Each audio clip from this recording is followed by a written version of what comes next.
Ampuliriza omulungi, nkwaniriza mu katabo kaffe Bwali Butamanya. Katono nnyo okujjukizaako wa we twafundikirira mu kitundu kyaffe ekyayita. Nali mmaze okuzigirwa omulimu ogw'obwa boy office munywanyi wange era nfiira bulago bwe twasomako naye mu Kakofu Junior Secondary School eyali amanyiddwa nga David Bwanika. Newankubadde omulimu nasooka kugugaya nga nguyita gwa wansi, naye munnange yasobola okunsendasenda n'okugunjagazisa n'aŋŋamba nti naagira nkwatirako awo, tomanya mu maaso wanaabaayo akalungi. Nkwaniriza mu kitundu kyaffe ekyokubiri eky'essuula yaffe nfuna omulimu mu ofiisi ya DC.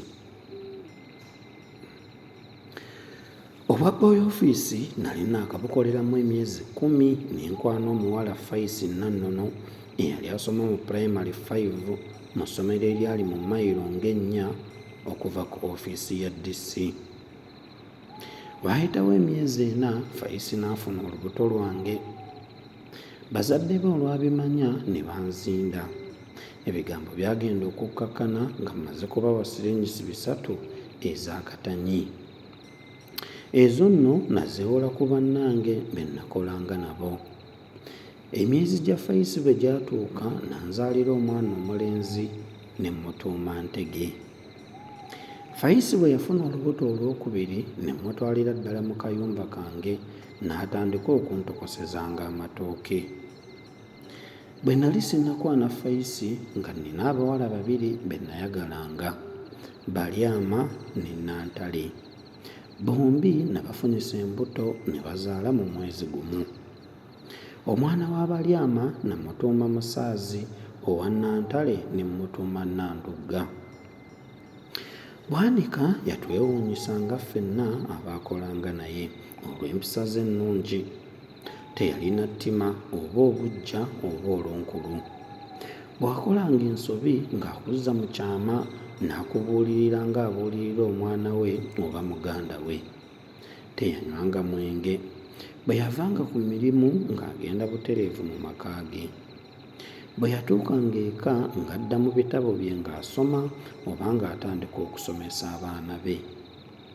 Oluusi essaawa ze ez'olweggulo yazimalanga mu kulima luggya lwe. Nze saalaba ku muntu n'omu ajja mu ofiisi okumubanja ensimbi era saalaba na mukazi muganzi we nti wuuno azze okumukyalira ku mulimu.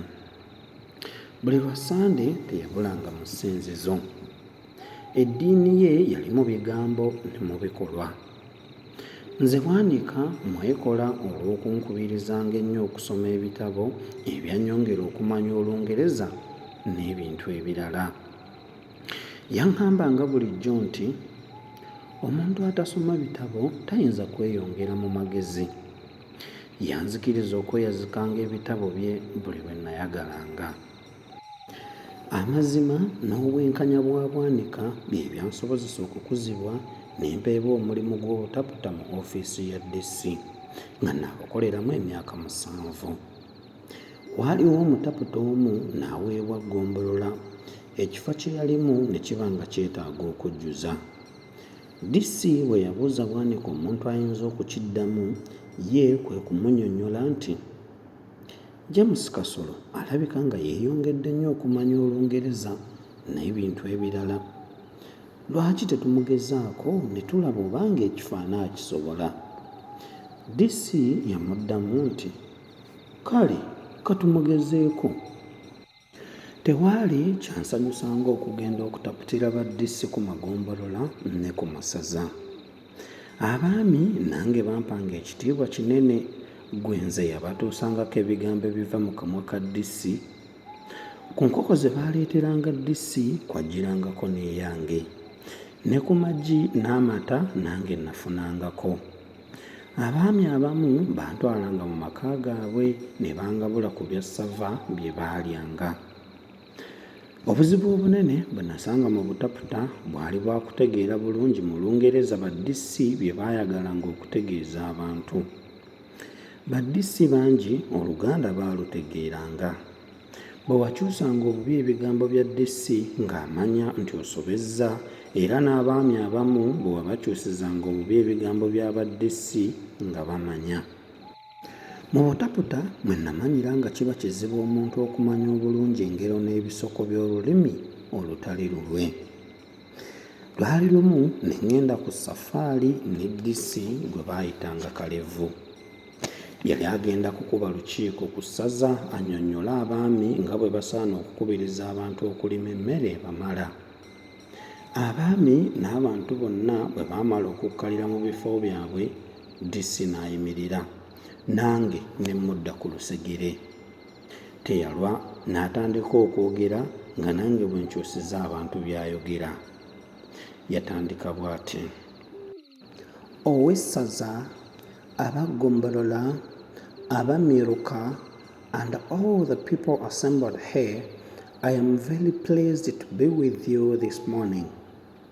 Omutaputa: Owessaza, Abagombolola, Abemiruka n'abantu mwenna abakuŋŋaanidde wano, nsanyuse nnyo okubeera nammwe enkya ya leero. DC: I am here on a flying visit to advise you to grow enough food for your consumption. Omutaputa: Nzize wano nga mbuuka mbawa amagezi ag'okulima emmere ebamala olw'endwadde yammwe ey'akafuba. Nagenda okumala okukyusa ebigambo ebyo nga ddisi yankanuulidde dda amaaso, ate nga n'abaami abamu batunula ku bannaabwe okubalaga nga byenkyusizza si bituufu. Olwasirisa bye nakyusa, ddisi n'aŋŋamba nti, nedda munnange, si bwe ŋŋambye. Ŋŋambye nti tetujja kulwa wano, naye njagala okubawa amagezi balime emmere ebamala okulya. Kale bategeeze. Konze nti, bassebo, ebyo bwana byagambye bye bituufu. Nawulira oluvuuvuumo mu bantu, naye nze ne ŋŋaana okubasimba amaaso, anti nga mpulira nswadde nnyo. Okuva olwo neeyongera okusoma ennyo ebitabo ne neeyongera n'okumanya Olungereza. Nagenda okutuuka ku butaputa mu ofiisi ya DC nga Fayisi yakanzaalira abaana 3, Edward Ntege, Rose Nakku ne Michael Kimuli. Mu kiseera ekyo we nafunira n'amawulire amabi nti omwana Nabunnya tatuuka ku ssomero.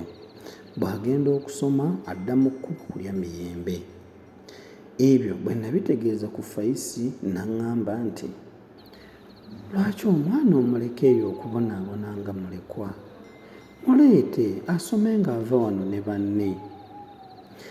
Fayisi bwe yaŋŋamba ebigambo ebyo nensanyuka nnyo, ne mutegeeza n'omwana omulala Lubwama gwe yali tamanyi.